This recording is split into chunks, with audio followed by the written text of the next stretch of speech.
Assalamualaikum warahmatullahi wabarakatuh. Perkenalkan, nama saya Nilari Stella Cindung, NIM 22030137, kelas M3P20. Yang terhormat Ibu Rika Suprapti SEMM, selaku dosen pengampu. Pada kesempatan kali ini, saya akan memaparkan materi yang berjudul perencanaan pajak. Baiklah, langsung saja saya bahas ke materinya mengenai tax planning atau yang diartikan perencanaan pajak.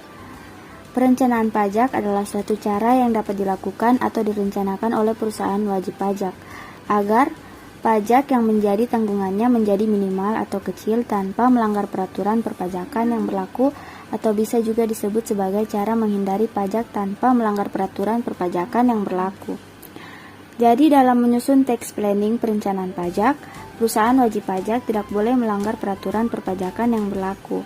Alasannya, apa itu perencanaan pajak atau business plan? Pengertiannya, perencanaan usaha atau business plan adalah rencana-rencana tentang apa yang dikerjakan dalam suatu bisnis ke depan, meliputi alokasi sumber daya, perhatian pada faktor-faktor kunci dan mengolah permasalahan-permasalahannya dan peluang yang ada.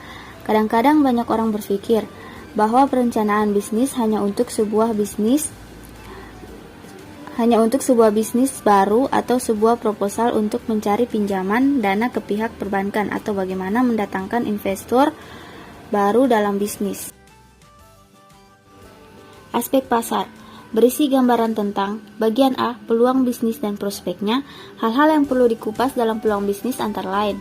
Yang ke-1, apa yang bisa kita buat? Yang kedua, pasar membutuhkan apa?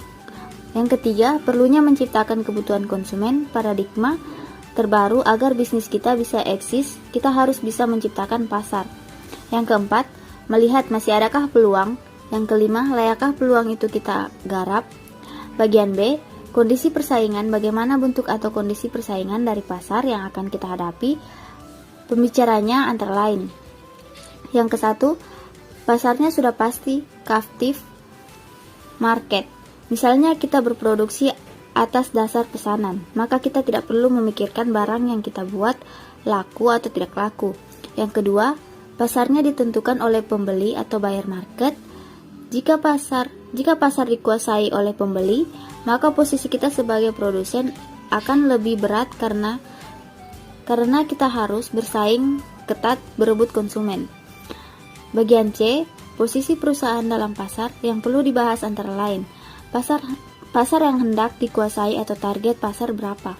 Posisi dalam pasar, positioning, apakah sebagai leader, pemimpin pasar, follower, pengikut, atau niser, pengisi ceruk atau relung pasar.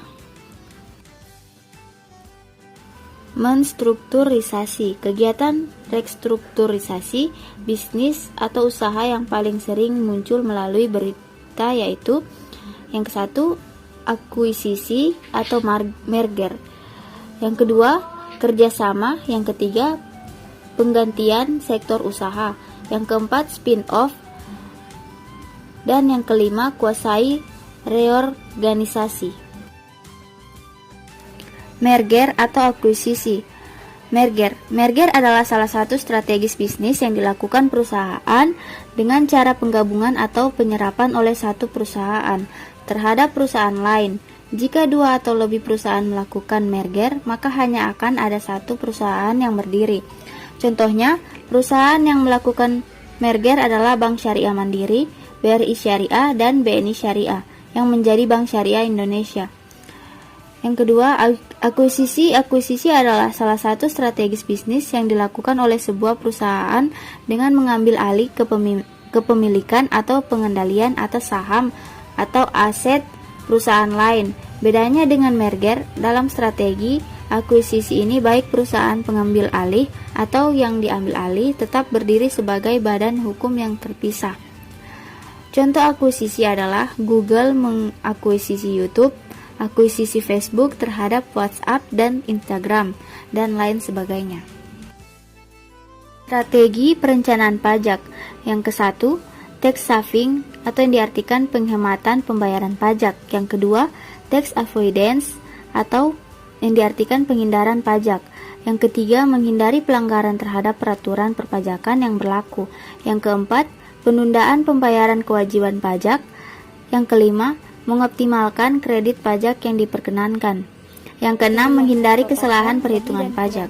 Saya mohon maaf dan saya akhiri. Wabillahi taufik wal hidayah. Wassalamualaikum warahmatullahi wabarakatuh.